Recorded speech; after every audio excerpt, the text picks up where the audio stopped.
الحمد لأهلہ والصلاة علی اہلہا. ٹائم بچانے کے لیے میں کسی قسم کا کوئی انٹروڈکٹری لیکچر نہیں دے رہا ہوں، ورنہ یوزولی دنیا میں جہاں بھی Q&A سیشن ہوتے ہیں وہاں پہ شروع میں 15 یا 20 منٹ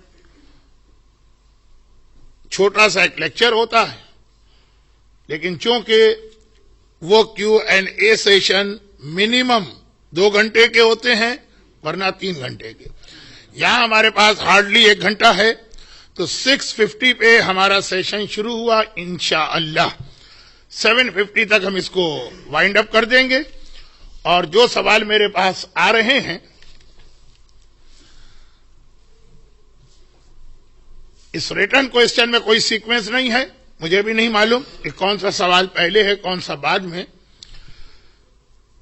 آلدو اب کوئی ریٹن کوئسچن تو آئے گا نہیں، لیکن اگر ابھی بھی کوئی پائپ لائن میں ہے تو یوزولی ایسے سوال کا جواب میں نہیں دیتا جو کسی ایسی کنٹروورسی سے ریلیٹڈ ہو جو آلریڈی ڈسکشن ہو رہا ہے، ڈیبیٹ ہو رہا ہے، آرگومنٹ ہو رہے ہیں، یا یہ کہ ایسا سوال جو پہلے کسی عالم سے پوچھا جا چکا ہے. 1-2 سوال مجھے ایسے لگے آج بھی جو اب تک میرے پاس آئے، اٹ فیلز کہ شاید یہ کسی ایک خاص اوریٹر یا ذاکر یا اسپیکر کی اسپیچ سے ریلیٹڈ ہے. چلیں میں کوشش کروں گا کہ ایسے سوال کو بھی پہلے بہت ہی جنرل سوال بناؤں، اس کے بعد جواب دوں. سوال یہ آیا ہے کہ کیا محرم اور سفر میں نئے کپڑے خریدے جا سکتے ہیں؟ حضرت آیت اللہ العظمیٰ آغا سیستانی کی ویب سائٹ کے ہوم پیج پر یہ سوال اور اس کا جواب موجود ہے. چنانچہ ایز اٹ از جیسا اس میں لکھا ہوا ہے وہ ورڈ بائی ورڈ مجھے زبانی یاد ہے، اسی کو میں پڑھ رہا ہوں. اور وہ یہ کہ محرم اور سفر کے مہینے میں کوئی ایسا کام کرنا جو اہل بیت کی عزاداری کے اگینسٹ مانا جائے وہ نہیں کرنا چاہیے، اس کو ایوائڈ کرنا چاہیے، to refrain from it. But اگر کوئی نئی چیز خریدنا ضروری ہو جائے تو آفٹر عاشورہ ضروری تو آفٹر عاشورہ پھر اسے خریدا جا سکتا ہے. اور اگر آپ اس کو ڈیلے کر سکتے ہیں اور جہاں پہ آپ رہتے ہیں وہاں پہ وہ نئی چیز خریدنا عزاداری کے اگینسٹ ہے اور ڈیلے بھی کیا جا سکتا ہے، تو پھر یہ عمل نہیں کرنا چاہیے. کوئسچن نمبر 2،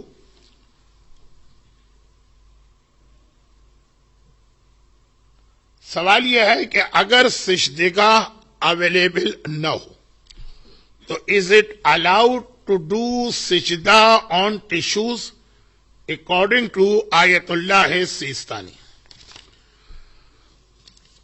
اچھا، اس کا جواب یہ ہے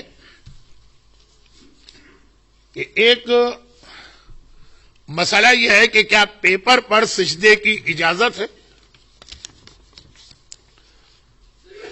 آیت اللہ خوئی کا فتویٰ تھا کہ جی ہاں، پیپر کسی بھی قسم کا پیپر ہو اس پر سجدے کی اجازت ہے. آیت اللہ سیستانی کا جو اس میں فتویٰ ہے تھوڑا سا ڈیٹیل ہے، اور وہ یہ ہے کہ اگر پیپر کا اوریجن سورس، پیپر جو بنتا ہے، جو پیپر تیار ہوتا ہے، وہ پیپر اگر ایسی چیز سے بنایا گیا جس چیز پر سجدہ جائز ہے. دیکھیں، سجدہ ہے اسٹون، مٹی، اور زمین سے اگنے والی یعنی گرو ہونے والی وہ چیزیں جو کھانے میں اور پہننے میں کام نہیں آتی. جو چیزیں کھائی جاتی ہیں اس پہ سجدہ نہیں ہے, جو چیزیں پہنی جاتی ہیں اس پر سجدہ نہیں. اب جیسے کاٹن ہے, یہ بھی زمین سے اگتی ہے لیکن کاٹن پہننے میں آتا ہے. اب جیسے ڈفرینٹ قسم کے فروٹس اور ویجیٹیبلز ہیں, یہ بھی زمین سے گرو ہوتے ہیں لیکن کھانے میں آتے ہیں. تو زمین سے گرو ہونے والی وہ چیزیں جو کھانے میں اور پہننے میں استعمال نہیں ہوتی اس کے اوپر سجدہ جائز ہے. اب مثلا اس میں یہ آتا ہے ٹی لیوز, چائے کی پتی. چائے کی پتی خود نہیں پی جاتی ہے, اس کو پانی میں ڈال کے اس کے بعد جو اس میں سے کلر نکلتا ہے وہ پیا جاتا ہے, خود چائے کی پتی نہیں. اس پر آپ سجدہ کر سکتے ہیں. پھر اب اس میں باتیں تو بہت نکلیں گی. بعض ایسے فروٹس ہیں جو دنیا کے ایک علاقے میں فروٹ کھایا جاتا ہے, اس کے اوپر جو اس کا چھلکا ہوتا ہے وہ نہیں کھایا جاتا. لیکن آج کل یہ جو نیوٹریشن والے ہیں یہ بہت زیادہ زور دے رہے ہیں کہ ہر فروٹ کو اس کے چھلکے سمیت کھائیے. تو یہ بہت اہم ایک فقہی مسئلہ ہے. اور ابھی تک میرے ذہن میں عشرہ زینبیہ کی جو پلاننگ ہے تو منڈے سے ویڈنسڈے تک ہماری زیادہ مجلس اس میں فقہ کے کچھ اصول اور کچھ پریکٹیکل مسئلے آئیں گے. اس میں یہ چیز آئے گی کہ ٹائم اینڈ پلیس کے چینج ہونے سے کچھ مسئلے بدل جاتے ہیں. جیسے یہ والی چیز ہو سکتا ہے کہ کوئی ایسا فروٹ ہو جس کے اوپر کا چھلکا کسی علاقے میں آج بھی کھایا جاتا ہو اور دوسرے علاقے میں نہیں کھایا جاتا ہو. تو یہ بات بہت زیادہ بڑھ گئی. تو خلاصہ یہ ہے کہ پیپر کہاں سے یہ تیار ہوا, اس کو کیسے ہم نے پریپیئر کیا. پہلے زمانے میں تو پیپر ایک خاص قسم کے ٹری سے بنایا جاتا تھا. درخت زمین سے گرو ہوتا ہے, کھانے میں بھی نہیں آتا, پہننے میں بھی نہیں آتا. اس لیے جو ٹری ہے اس کا جو اسٹیم ہے یا اس کے اوپر جو اس کی کھال یا چھال ہے, لیئر ہے, اس کے اوپر سجدہ کر سکتے ہیں درخت کے. اگر پیپر اس سے بنا, پیپر کا اوریجن جو ہے وہ ایسی چیز ہے جس پہ سجدہ جائز تھا, تو پیپر اسی کا بائی پروڈکٹ ہے یا اس سے تیار ہوا, پیپر پر بھی سجدہ جائز ہے. یہ اکارڈنگ ٹو آغا سیستانی. اور اگر پیپر ایسی چیز سے بنا, آج کل تو بہت ساری سینتھیٹک چیزیں بھی آ گئی ہیں, یا کاٹن سے بھی پیپر بنتا, کاٹن پہننے میں آتی ہے, تو پیپر اگر ایسی چیز سے بنا ہے جس پہ سجدہ جائز نہیں, اس کا اوریجن دیکھا جائے گا, تو پیپر پر بھی سجدہ نہیں کر سکتے. لیکن اصل جو ہے وہ تیسرا مسئلہ ہوگا, وہ یہ ہے کہ وی ڈونٹ نو. ہمارے پاس ایک پیپر ہے, ہم کو نہیں پتا یہ کہاں سے بنا. ایک ٹیشو ہے, ہمیں نہیں معلوم کہ یہ کیسے بنا. تو اس میں بھی آیت اللہ سیستانی کہتے ہیں جب تک کنفرم نہ ہو کہ یہ چیز ویلڈ یا صحیح چیز ہے, آپ سجدہ نہیں کر سکتے. اب دوبارہ آیت اللہ خوئی کا فتویٰ سنیں. آیت اللہ خوئی فرماتے ہیں کہ کسی بھی قسم کا پیپر یا ٹیشو ایسی چیز سے بنا ہو جس پہ سجدہ جائز ہے, ایسی چیز سے بنا ہو جس پہ سجدہ جائز نہیں ہے, جب پیپر بن گیا تو اس پر سجدہ کر سکتے ہیں. آغا سیستانی کہتے ہیں کہ نہیں, you have to check the original source of paper. اور جیسا کہ میں نے کہا کہ زیادہ تر لوگ کہیں گے کہ ہمارا ریپلائی سی کہ وی ڈونٹ نو, ہمارے پاس ایک ٹیشو آ گیا, کہاں سے بنا ہمیں نہیں معلوم. ایسی صورت میں یقیناً آغا سیستانی کا جو مسئلہ آپ نے کوٹ کیا وہ صحیح ہے کہ it is not allowed to do سجدہ آن ٹیشو اور اینی ٹائپ آف پیپر. یہ ایک سوال. اچھا, اب آئیے, ہو سکتا ہے کہ اس سے ریلیٹڈ آپ کے ذہن میں کوئی اور سوال آیا ہو, تو یہ 15-20 منٹ میں ہم فنش ہو جائیں گے ریٹرن, پھر فلور کی باری آئے گی. اچھا, اب کوشچن آنسر سیشن میں 2 ٹائپ کے سوال ایسے ہیں جس کا میں جواب نہیں دیتا ہوں, اور یہ کوشچن جو ہے وہ اسی سے ریلیٹڈ ہے. ایک میں ڈریم یا سپنا یا خواب جو ہے اس کا انٹرپریٹیشن نہیں بتاتا ہوں. کوشچن آنسر سیشن میں اسپیشلی لیڈیز، اب پھر کہیں کوئی پرابلم نہ ہو جائے کہ پورے 1 پیج 2 پیج کے اپنے خواب لکھتی ہیں اور کہتی ہیں کہ ہم کنفیوز ہیں، اس کا جواب دیجیے گا. تو اول تو ڈریم کا انٹرپریٹیشن میری فیلڈ ہی نہیں، اور اگر کبھی ہو بھی تو کوئی کیو اینڈ اے سیشن جو ہے نا وہ اس کے اندر میں اس کو کہتا ہوں کہ نہیں، یہ الاؤڈ نہیں. دوسرا یہ کہ ڈفرینٹ ٹائپ کی دعائیں، دنیا میں ہر مومن کے ساتھ پرابلم ہے. صحت کی دعا مانگتا ہے، کوئی روزی کی دعا کہتا ہے، کوئی ہسبینڈ وائف کے جھگڑے کے بارے میں دعا کہتا ہے.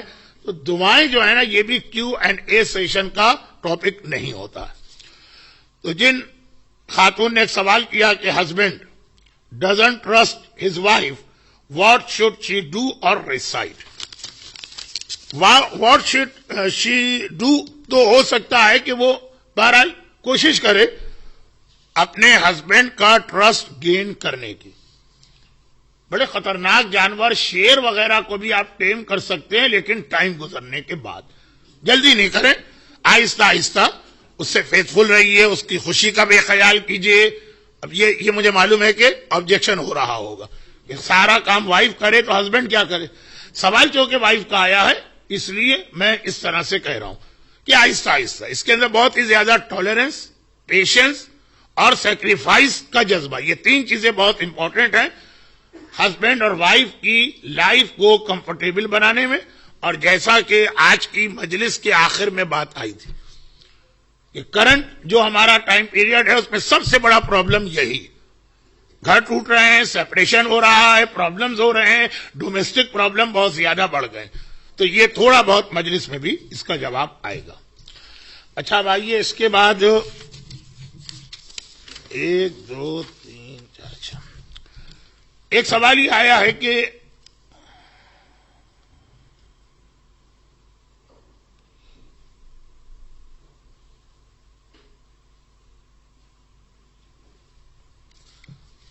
اچھا اب یہ والے سوالات جو ہے نا یہ ہر لینگویج میں کچھ اس کی ٹرمینالوجی ہوتی ہے اور کچھ اس کے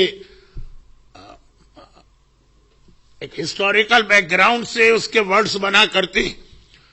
اب یہ اردو زبان کے ایک لفظ کے بارے میں انہوں نے ڈسکشن کیا، یہ کیا کیو اینڈ اے سیشن میں ٹھیک ہے، یہ ایک مجلس کے حوالے سے بات ہوئی ہے کہ مجلس کے اندر ایک لفظ آیا تھا جس کے اردو میں کچھ میننگ اور بھی، تو یہ کیوں ہے اور کیوں ایسا اردو میں ہوا. تو کیو اینڈ اے سیشن میں اس کا جواب دینا کہ اردو زبان کے اندر فلاں لفظ کے یہ میننگ کیوں ہو گئے، وہ شاید مجمع بھی ایگری کرے کہ یہ اس کا صحیح پلیٹ فارم نہیں. سوال میں پھر بھی پڑھ دیتا ہوں تاکہ جس لیڈی کا سوال ہے اس کو یہ اطمینان ہو کہ مجھ تک سوال پہنچا کہ آج میں نے بہت مجلسیں پڑھی ہیں. ود ان 6 آورز آپ میں سے کچھ لوگ میری تیسری تقریر سن رہے ہیں ود ان 6 آور. تو ایک مجلس میں نے یہ بتایا کہ اردو زبان میں باربر کو یا نائی کو خلیفہ کہتے ہیں. تو اب یہ لفظ خلیفہ قرآن میں آدم کے لیے بھی آیا اور داؤد کے لیے بھی آیا. تو ان کا سوال یہ کہ اردو میں ایسا کیوں ہو گیا. اردو پہ ڈسکس کرنے کا اس وقت کوئی فائدہ نہیں، اور اس کا اصل جو ریزن ہے مجھے معلوم ہے، وہ اصل جو ریزن ہے اس کو شاید ممبر پر اس طرح بیان کرنا کہ لیڈیز بھی سن رہی ہیں وہ اور بھی مشکل ہے. تو بس I do sincerely apologize from this lady کہ اس سوال کا جواب میں یہاں نہیں دے سکتا. اور ویسے بھی کوئی فقہی سوال تو ہے نہیں، اردو میں کون سے لفظ کے کیا میننگ ہے، اس سے آپ کا کیا انٹرسٹ. اب آئیے یہ سوال آیا ہے کہ by what age a boy has to be recommended to pray all 5 times نماز. بہت ہی شارٹ، 7 سال یعنی 7 years تب بچے کو نماز کی پریکٹس کرانا شروع کر دو، اور آل 5 times. But it may possible کہ انگلینڈ جیسے ملک یا اسکینڈینیوین کنٹریز یا یہ کہ کینیڈا کے کچھ علاقے جہاں ابھی میں 4 مہینے پہلے میں نے وزٹ کیا تو وہاں تو مسئلہ یہ ہے کہ رات آتی ہی نہیں ہے. تو وہاں پہ شاید بچوں کے لیے بہت مشکل ہو کہ آپ 7 سال کے بچے کو فجر کی نماز 2 بجے یا 2:30 بجے پڑھائیں. لیکن پھر ہر علاقے کے اعتبار سے تھوڑا بہت ریکمنڈیشن چینج ہوگا. جرنلائز قسم کا جواب یہ ہے کہ 7 سال کی عمر سے اور 9 سال میں پھر زیادہ اسے فورس کرو کہ وہ یہ نمازیں پڑھے. سوال بہت ایزی ہے تو میری سمجھ میں نہیں آ رہا کہ کیوں پوچھا گیا. اب میں ذرا سوچ رہا ہوں کہ اس کے پیچھے کہیں کوئی اور سوال تو نہیں ہے جو وہ پوچھنا چاہ رہی ہوں اور نہیں پوچھ پائی ہوں. بہرحال اگر ہے تو آپ ریٹرن میں بھجوا سکتی ہیں. ابھی ہمارے پاس 40 منٹس تو باقی ہیں. ایک سوال یہ ہے کہ ہاں یہ بھی بہت پرانا سوال ہے کہ in Quran most of the time zakat is always emphasized with namaz. At this day and time what is zakat for us? بہت پرانا سوال ہے. آپ کو معلوم ہے کہ یہ خمس پر جو سب سے بڑا آبجیکشن ہوتا ہے وہ یہی کیا جاتا ہے. زکوٰۃ کا اسلام میں اتنا تذکرہ ہے. خمس اول تو قرآن میں ہے نہیں لوگ کہتے ہیں, اور اگر ہے بھی تو خالی ایک آیت ہے. ایک آیت والے مسئلے پہ اتنا ایمفیسائز ممبروں سے, اور 40 50 70 بعض لوگوں نے کاؤنٹ کر کے بتایا 700 آیتیں زکوٰۃ کے بارے میں ہے, اس کے اوپر کوئی ایمفیسائز نہیں. ایسا نہیں.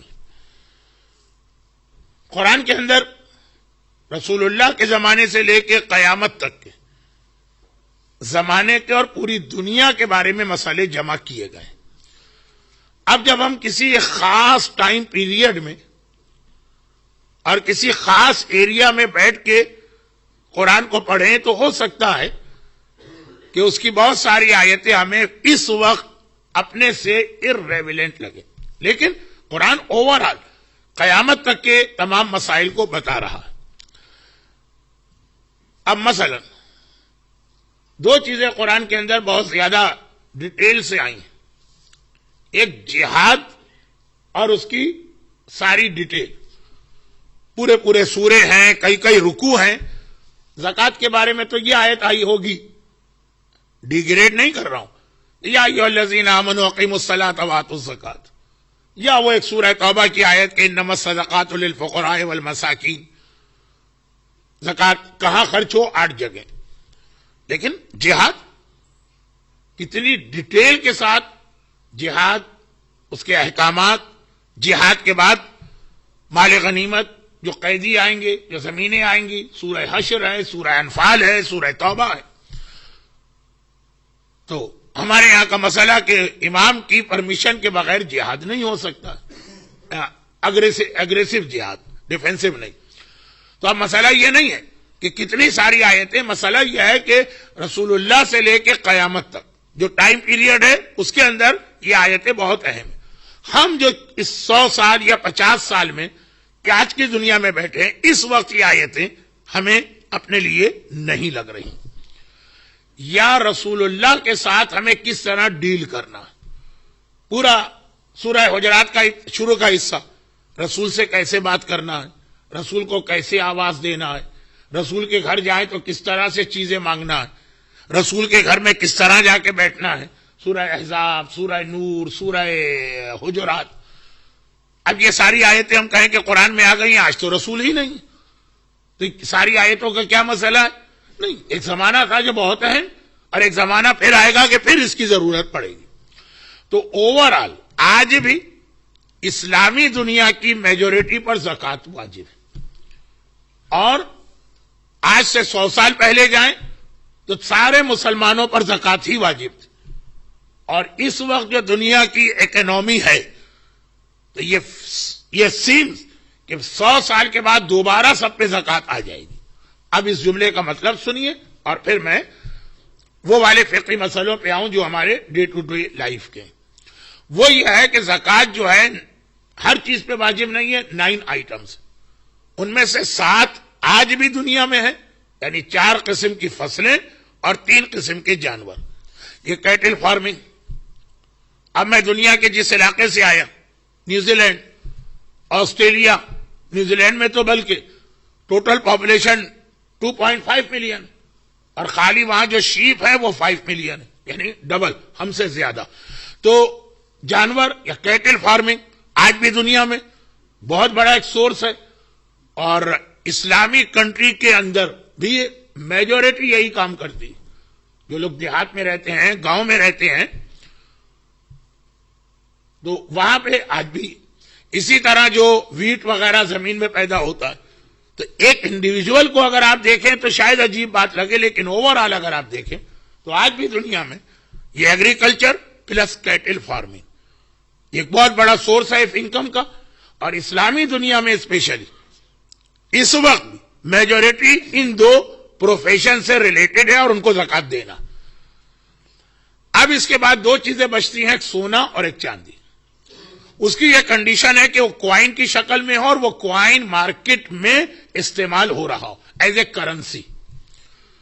تو یہ 100 سال پہلے تک تھا، بلکہ شاید 50 سال پہلے تک چاندی کے بنے ہوئے کوائن چلتے تھے مارکیٹ میں. اور اس وقت جس طرح سے پیپر کرنسی فیل ہوئی، اور اس کے بعد اب یہ جو کریڈٹ کارڈ آ گئے ہیں اور ای کرنسی ہے، یہ بھی فیل ہوتی نظر آ رہی. تو بہت زیادہ یہ چانسز ہیں. میرے پاس تو دنیا کے بڑے بڑے اکنامسٹ کے آرٹیکلز ہیں کہ دوبارہ ہم کو گولڈ اور سلور کے کوائن چلانا پڑیں گے، تبھی یہ اس انفلیشن پر ہمیں کنٹرول کر سکیں گے اور کرنسی کی ویلیو کو مینٹین کر سکیں گے. تو دوبارہ یہ چانس ہے کہ بہت جلدی یہ 2 چیزیں بھی زکات کے آئٹم میں شامل ہو جائیں. لیکن اس وقت بھی آلریڈی 79 میں سے جو 7 چیزیں وہ 70% مسلم پاپولیشن کے پاس ہیں، اور نان مسلم کنٹریز میں بھی یہ ایگریکلچر اور کیٹل فارمنگ بہت زیادہ. پرابلم صرف یہ آتا ہے کہ جو لوگ سیلری والے ان کے پاس ان 9 چیزوں میں سے کوئی نہیں ہے، تو ان پہ زکات نہیں. لیکن اس کا یہ نتیجہ نکالنا کہ زکات کی امپورٹنس کم ہے، یہ غلط ہے. آیت اللہ سیستانی احتیاط واجب یہ لگائی ہے کہ بزنس والا بھی ریگولر اپنی زکات دے گا. ان کے یہاں بزنس جو ہے، بزنس والے کے پاس جو کیپٹل ہے اس کے زکات ہر سال واجب ہے. تو اب یہ بہت کم لوگ بچے. اگر بزنس کو بھی ہم زکات میں لے لیتے ہیں تو صرف سیلری والے کچھ لوگ، کچھ پروفیشنل، یہ لوگ بچے کہ جن کے اوپر زکات واجب نہیں. بہت ہی کم، 10% یا 15%. ہمیں اپنے سرکل میں سارے یہی لوگ نظر آتے ہیں، اس لیے ہم کو ایسا لگتا ہے کہ جیسے جن میجورٹی کے اوپر سے زکات کو ختم کر دیا آج کے مراجع نے. لیکن مرجع آپ کے فرینڈ سرکل کو نہیں دیکھے گا، وہ دنیا کی میجورٹی کو دیکھے گا. بلکہ یہ بھی میں نے غلط کہا، وہ دیکھے گا ہی نہیں کسی کو، وہ صرف قرآن اور حدیث کو دیکھے گا. تو زکات بہت ہی شارٹ. زکات از مور امپورٹنٹ دین خمس.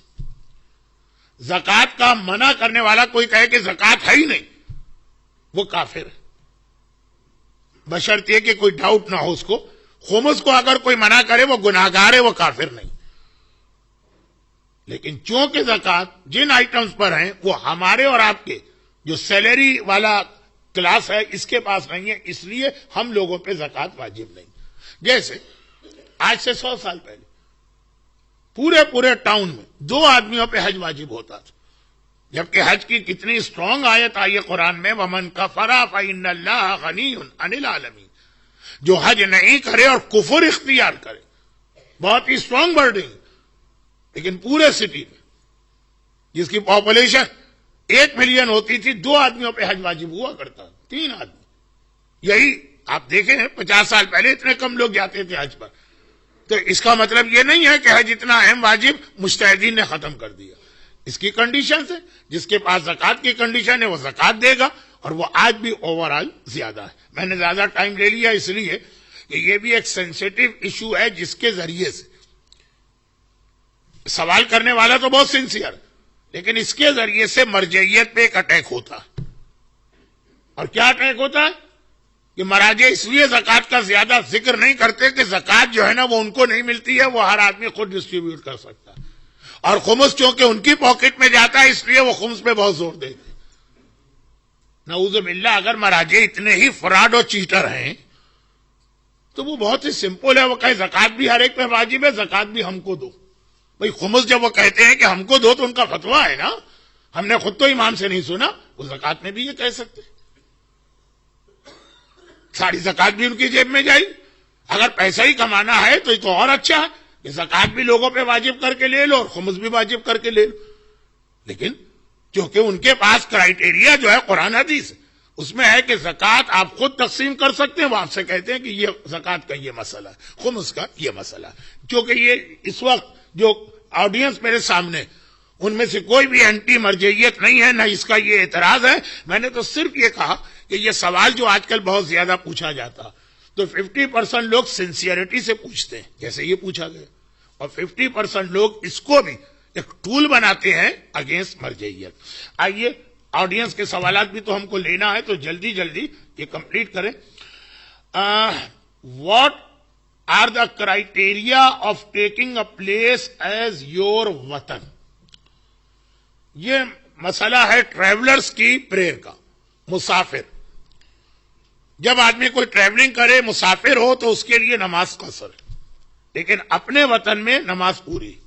تو کرائیٹیریا کیا ہے وطن کا؟ کرائیٹیریا دو ہیں۔ نمبر ایک، جہاں پہ آدمی کا جنم ہوا یا اس کی برتھ ہوئی وہ اس کا وطن ہے، اور نمبر دو یہ کہ جہاں کے لیے وہ یہ نیت کرے یا اس کی یہ انٹینشن ہو کہ اب اس سٹی کو میں اپنا وطن بنا رہا ہوں، وہ بھی اس کا وطن ہوگا۔ البتہ جب کسی جگہ کو اپنا وطن بنایا تو اس کے بعد منیمم 1 مہینے وہاں پہ وہ رہے گا، پھر یہ اس کا وہ وطن مانا جائے گا۔ Intention plus a short stay. اب وہ پھر اس کی بہت ڈیٹیل ہے کہ وہ اسٹے جو 1 مہینے، میں نے کہا 1 مہینے ہے، یا کچھ مراجع نے 3 مہینے کہا، کچھ نے 2 ویک کہا، لیکن ایسا نہیں ہے کہ آج آپ نے انٹینشن کیا کہ آج سے لندن میرا وطن ہے اور ویری نیکسٹ مارننگ سے آپ کی نماز پوری ہو گئی۔ 10 دن سے زیادہ اسٹے کے لیے آئے وہ الگ بات ہے، پھر تو مسافر پوری پڑے گا۔ تو 2 چیزیں ہیں، جہاں آپ کا جنم ہوا برتھ پلیس وہ بھی وطن ہے، جہاں پہ آپ نے ارادہ کیا کہ اب میں اس کو وطن بنا رہا ہوں، یعنی اب میں یہاں پہ پرماننٹ رہوں گا۔ اچھا، اب اگر آپ کا جنم ایک جگہ ہوا، وہاں تو آپ کو کوئی نیت نہیں کرنا، وہ ہے آپ کا وطن۔ کب تک وہ وطن رہے گا؟ مرتے دم تک۔ اب اگر آپ کسی اور سٹی میں چلے گئے، ممباسا سے یہاں آ گئے، دارالسلام سے یہاں آ گئے، اور آپ نے کہا کہ لندن میرا وطن ہے، تو لندن تو ہے ہی آپ کا وطن، لیکن جو آپ کا برتھ پلیس ہے وہ بھی آپ کا وطن رہے گا۔ ہاں، اگر کبھی آپ یہ انٹینشن کریں کہ اب میں ممباسا کو یا دارالسلام کو یا کراچی کو وطن سے نکال رہا ہوں، جہاں برتھ ہو وہاں کوئی نیت نہیں کرنا پڑتی ہے، وہ خود بخود آٹومیٹک آپ کا وطن ہے۔ ہاں، اگر اس کو وطن سے نکالنا ہو کہ اب نہیں یہ میرا وطن نہیں، اب یہاں پہ میں شارٹ وزٹ کے لیے جاؤں گا، پرماننٹ یہاں کبھی نہیں رہوں گا، تو پھر وہ وطن نہیں رہے گا۔ البتہ اگر خوئی کے فتوے میں اگر آپ کی وہاں کوئی پراپرٹی ہے تو جب تک وہ پراپرٹی ہے وہ آپ کا وطن مانا جائے گا، چاہے آپ کی انٹینشن ہے کہ نو ناؤ اٹس ناٹ مائی وطن، یعنی وطن مطلب کہ مجھے یہاں پرماننٹ نہیں رہنا۔ لیکن آغا سیستانی پراپرٹی والے مسئلے کو نہیں مانتے، کہتے اگر وہاں پہ آپ کی پراپرٹی ہے لیکن آپ نے نیت کر لی کہ اب دارالسلام جانا ہے، وزٹ کرنا ہے، دوستوں سے ملنا ہے، لیکن وہاں پہ مجھے اسٹے نہیں کرنا، وہاں پہ مجھے پرماننٹ رہنا نہیں، تو وہ آپ کا وطن نہیں رہا۔ تو برتھ پلیس وطن آٹومیٹک بنتی ہے، نیت اور انٹینشن کرنے سے پھر وطن سے باہر نکلتی، اور اگر انٹینشن کبھی نہ کریں آپ، وہ ہے وطن وہاں پیدا ہوا، ابھی لندن میں یہاں بھی زندگی بھر رہوں گا، تو 2 وطن بھی آدمی کے ہو سکتے ہیں۔ لیکن برتھ پلیس کے علاوہ دوسری کوئی جگہ وطن بننے کے لیے آپ کو نیت کرنا پڑے گی، اور وہ بھی وہی مسئلہ کہ آپ نے کہا لندن میرا وطن ہے، یہ ہو گئے، پھر اب آپ نے کہا نہیں مجھے برمنگم میں رہنا ہے، لندن میں واپس نہیں آنا، تو اب لندن ختم ہو گیا، وطن برمنگم بنا۔ لیکن اگر آپ نے کہا نہیں لندن میں رہنا تھا، پھر آپ نے کہا برمنگم جا رہا ہوں، وہاں رہوں گا، لیکن لندن بھی میرا وطن ہے، میں کچھ وہاں کچھ یہاں اسٹے کروں گا، تو 3 وطن ہو گئے۔ تو خلاصہ یہ کہ برتھ پلیس تو آٹومیٹک وطن ہے, دیر از نو کرائٹیریا. باقی جہاں پہ آپ کا یہ انٹینشن ہو کہ یہاں مجھے پرماننٹ رہنا, وہ آپ کا وطن ہے. اب بعد میں اگر آپ پرماننٹ وہاں نہ رہیں اور کوئی تیسری جگہ جائیں تو وہ وطن ہو جائے گا. تھوڑا سا بیان میرا کنفیوژن تو کریٹ ہو گیا, لیکن چونکہ ابھی آپ کے سوالات آئیں گے تو ہم اس کو مزید ایکسپلین کریں گے. اب آئیے یہ مسئلہ ان نماز جماعت, دو سوال ہیں نماز جماعت کے. If people go into actions before the imam, what happens to the rest of the pupils' namaz? And B, what about if the lines are not shoulder to shoulder? Namaz Jamaat mein, although it is better and recommended کہ straight line بنائی جائے یعنی shoulder to shoulder, لیکن it's not necessary, it is not the condition of جماعت. تو اگر line zig zag بھی ہے, شولڈر ٹو شولڈر نہیں ہے, کچھ لوگ آگے ہیں کچھ لوگ پیچھے ہیں, پھر بھی جماعت آل رائٹ, اوکے, کریکٹ, کوئی پرابلم نہیں. یقیناً امام علی مسجد کوفہ کے اندر ایک نیزہ رکھتے تھے, اور جب جماعت کا وقت آتا تھا تو کہتے تھے نیزہ زمین پہ رکھ کے کہ اس کے ساتھ ساتھ کھڑے ہو تاکہ وہ شولڈر ٹو شولڈر یا فٹ ٹو فٹ لوگ برابر ہوں. لیکن یہ امام علی کا یہ ایکشن مستحب, ریکمینڈیڈ, شرط نہیں ہے, کنڈیشن نہیں ہے, جماعت میں یہ لازم نہیں. تو اگر شولڈر ٹو شولڈر نہیں ہے تو نو پرابلم, جماعت صحیح. ایکشن میں اگر کوئی امام سے پہلے جا رہا, وہ دیکھنا پڑے گا کہ کتنا پہلے. اگر بہت ہی سلائٹ سا ڈفرنس ہے, وہ پہلے چلا گیا, امام فوراً اس کے بعد گیا, بہت زیادہ گیپ نہیں ہے, بہت زیادہ ٹائم کا فرق نہیں, تو اٹس اوکے.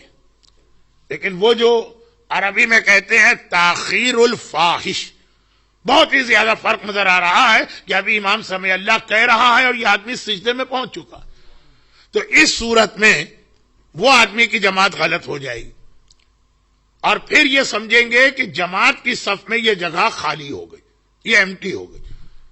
اب باقی لوگوں کی نماز کا دار و مدار اس بات پر, یعنی ایک آدمی تک اگر گیپ ہو جماعت میں تو نو پرابلم, باقی لوگوں کی نماز صحیح رہتی. البتہ دو آدمیوں کی جگہ کا اگر گیپ آ جائے تو فرسٹ لائن میں پہلی صف, وہ جو دو آدمیوں کی غلطی ہو گئی, دو کا گیپ آ گیا, اس کے بعد والوں کی نماز جماعت نہیں ہوئی, فرادہ ہو گئی. لیکن پیچھے والی صفوں میں رائٹ, لیفٹ اور آگے تین طرح سے آپ امام سے کنیکشن کر سکتے ہیں.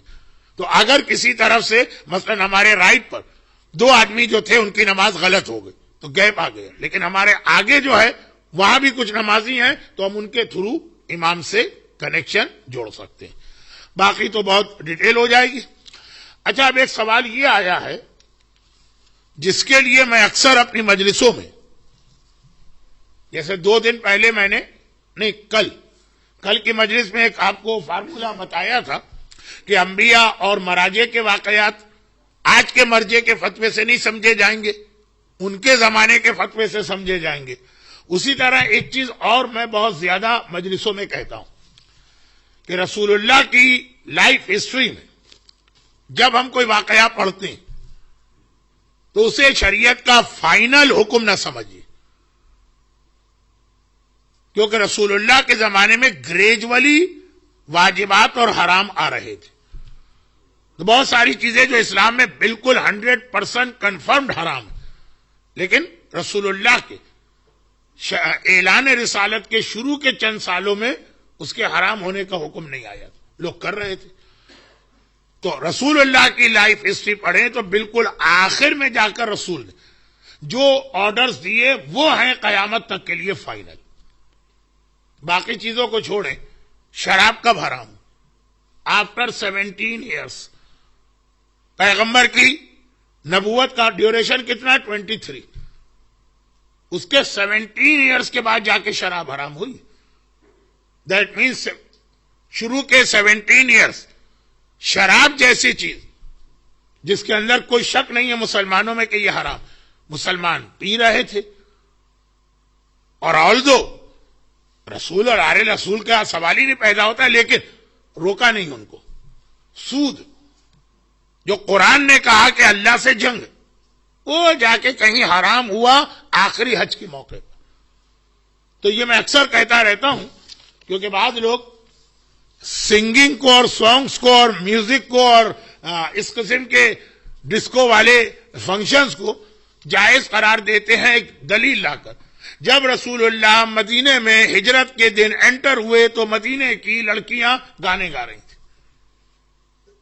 آلدو یہی ثابت نہیں ہے کہ وہ گانے گا رہی تھی، یا جیسے ہمارے یہاں قصیدے پڑھے جاتے ہیں قصیدے پڑھ رہی تھی. لیکن اگر گانے بھی فرض کیجئے گا رہی تھی تو گانا اس وقت تک حرام ہی نہیں ہوا. زیادہ تو حرام ہوئی ہیں چیزیں مدینے آ کر. اب آئیے، یہ تو ایک جرنلائز بات میں کہتا ہوں، کیونکہ سیرت رسول سے بھی لوگ غلط کنکلوژن نکال دیتے ہیں خالی ایک واقعہ پڑھ کر.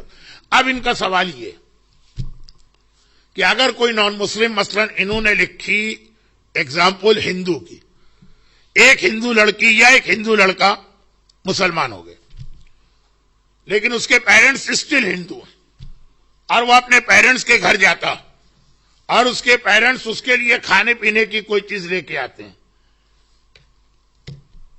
خیر یہ شاید لڑکی کے بارے میں ہے کیونکہ لفظ شی آیا. When she visit her parents if she does not eat they feel offended, what must she do? اچھا یہ تو ٹھیک ہے، یہاں تک تو کوشچن ہے. آگے وہ لکھتی ہیں if the answer is no. ان کو پہلے سے ڈاؤٹ ہے کہ آنسر تو اس کا نو آئے گا ہی، پہلے سے اندازہ ہے. then what about holy prophets time when people were converting to Islam and their parents were still non-Muslims? تو یہ اس کا جواب آ گیا کہ نان مسلم کے ہاتھ کا کھانا نجس اور حرام ہے. شراب کے برابر تو نہیں ہے نا، سور کے گوشت کے برابر تو نہیں ہے نا. سور کے گوشت کے احکامات سورہ مائدہ میں آئے جو مدینے میں کتنے دنوں کے بعد نازل ہوا.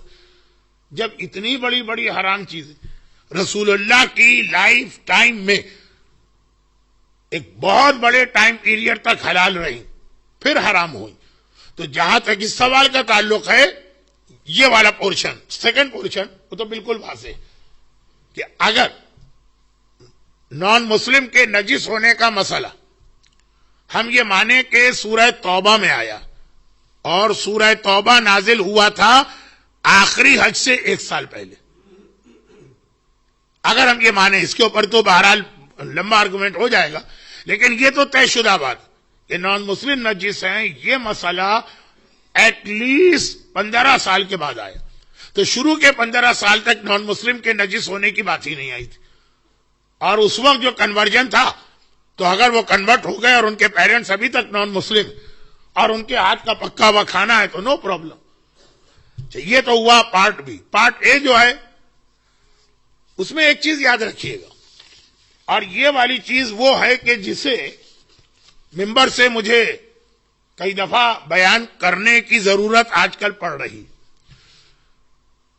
مرجع اور مجتہد جب فتویٰ دیتا ہے تو اس کے فتوے کو سمجھنا بھی ایک مسئلہ، یہ نہیں ہے کہ اتنی آسانی سے سمجھ میں آ جائے. 5 سال 6 سال نہیں، اس سے زیادہ 11 سال ہو گئے آیت اللہ سیستانی کا ہندوؤں کی نجاست کے حوالے سے ایک مسئلہ اتنا سرکولیٹ ہوتا ہے، ہر 4-6 مہینے کے بعد کوئی گروپ وہ مسئلہ سامنے رکھ کر پھر ڈسکشن شروع کر دیتا ہے کہ کیا ہندو پاک ہیں کہ نجس.